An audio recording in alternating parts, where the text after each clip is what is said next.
Hey, welcome back to the Gospel Music Training Center. This is JP, Jonathan Powell. Thanks for tuning in to another video tutorial. And I'm excited because I got the man, Kevin Nicholson, back in the building. We're going to be doing some organ video tutorials, and we're going to do things a little bit different. We're actually going to pretty much be shedding together. And I thought that that would be a good approach because as I'm learning and I'm pulling stuff out of him, and trust me, I'm going to pull the best stuff out of Kevin.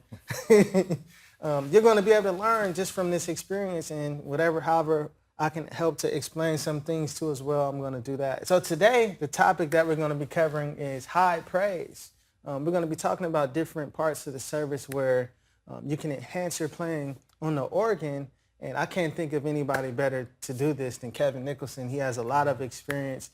He's worked with a lot of different artists, and he's a beast on this organ. I have a lot of love and respect for him on this organ. So, Kevin, what would you say, or how would you describe the high praise part of the service, and what is the importance of that? Usually high praise in my church is when the congregation is up clapping their hands and crying and lifting their hands and really praising God with a lot of energy. It's not a shout, but sometimes it can lead to a shout. Right. Okay. So that's what high praise is. That's what it happens in my church. That's how it is. Okay. So can you give us an example of just transitioning into that moment? And we're going to talk about just your approach to different drawbar settings that you use, your go-to chords for this particular moment, and we're going to break this thing down. Okay. So let's say the pastor's up talking. Let's say the pastor's up talking. I'm just playing smooth chords behind him. And then he starts to get a little churchy. So I'll gradually get churchy as he goes churchy. And then he just, bam, goes there. So I'll just switch.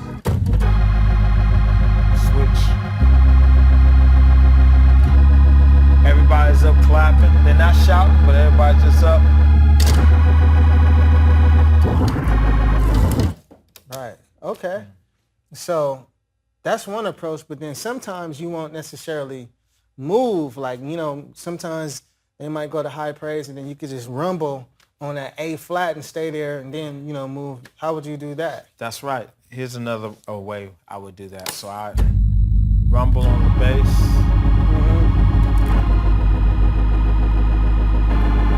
And just change chords on the A flat.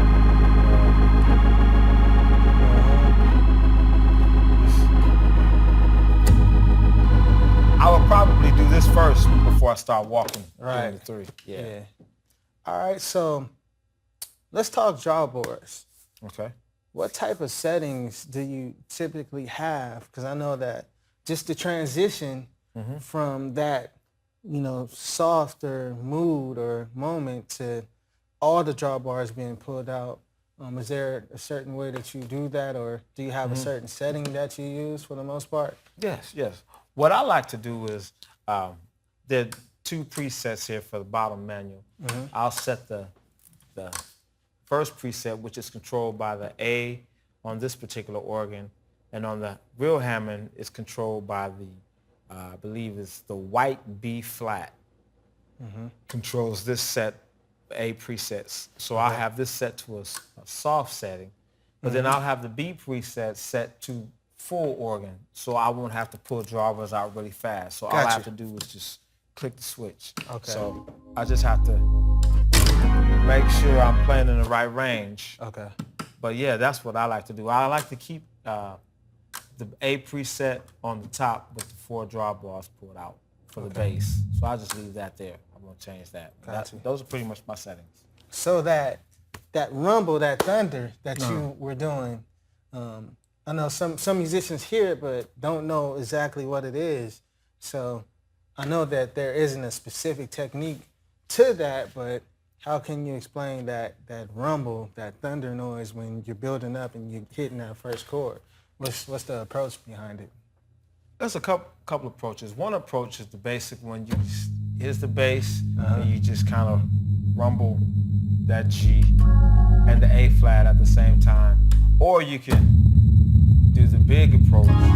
You just slapping your hand down on the lower part of the keyboard That's it. So just to let you guys know, there isn't a particular technique to that rumble. It's just a matter of taking your hand and just putting it on the keyboard. But for that effect to work, you kind of have to have the first 4 drawbars Pulled out. up top pulled out. If we can go to that shot one more time, the first 4 drawbars right there at the top left. Otherwise, it's not going to give you that effect, because that's what kind of gives you the bass sound right there. Yeah. Okay, so let's talk about the types of chords that you use. I know there's types of chords that you use particularly on different bass notes. So we're in the key of A flat, right? Right, A flat. Let's go through the scale and the number system. Okay.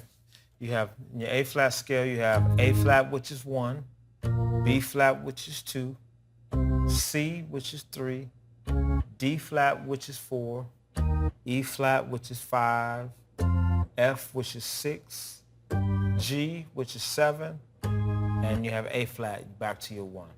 Okay. So starting off, I know that the first thing you do is go to the 1, typically. Whether you stay on the 1 or whether you start walking on the 1, typically you're going to go to the A flat. So what are some different chords? Let's say you go to the A flat and you're staying there for a little bit. What are the types of chords that you typically go to? Okay. You can start off basic A flat 7 chord, which would be G flat, C, E flat, A flat. On occasion, I'll double up the G flat and the A flat, and I'll add that F. Oh, okay. So it depends. Sometimes I play it straight like that, or sometimes I'll thicken it up. So that's one I will do. Then I'll go to this 4 chord. It's just now I'm staying on the bass, A flat. I'm staying on A flat, and the chord would be F. I'll play F on my right hand. Okay. B, E flat, F, A flat. So I'll go. Then I'll go diminish. So at what point do you let go of that rumble? You know, that rumble. At what point do you take your left hand off the bass up top to go to play 2-hand chord voicings, or does it matter? Is it just a feel type of a thing? It depends on the effect you want. Like, I know I gotta. Oh, to voice certain chords. To voice that chord, I know I gotta do that. And then I want that diminished chord thick. So I'm really doubling up. I'm not playing that note, but I'm just doubling up that diminished chord, and then I'm back. So let's get back to that diminished chord. Can you break that one down? Sure. It's A flat in the bass. I have D, F, A flat, B, D, F, A flat. So Okay. then I go back to the first chord.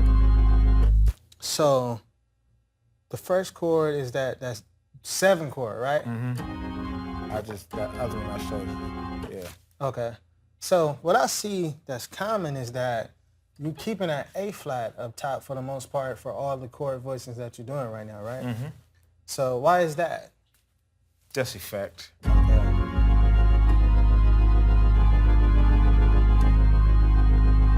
Gotcha. And then I don't like to move around a lot either. Why not? So. You lazy.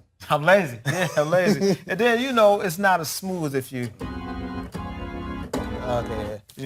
So that's a good point. I mean, when you're playing the organ, you want to play the inversions and everything that's closer to each other so it could be smooth, right? Yeah, yeah. Okay, let me see. We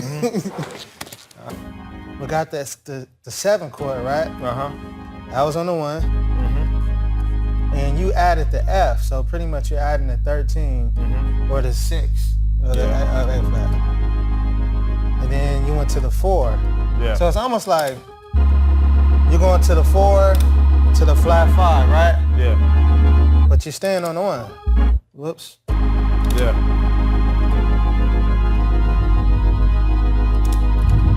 That's the little effect that you did? So, is there any particular order that you do? No, you can start with the diminished chord, or you can start with the Oh, so you fourth can chord. start with the diminished. Yeah. So do you still rumble when you do Yeah, that? you can. And then what chord would you go to? Go to the 1 chord, the A flat. Oh, Yeah. okay. And then to the 4. Yeah. Now, is there a slot? Do you be sliding? Yeah, you can do that. Yeah. Yeah, see?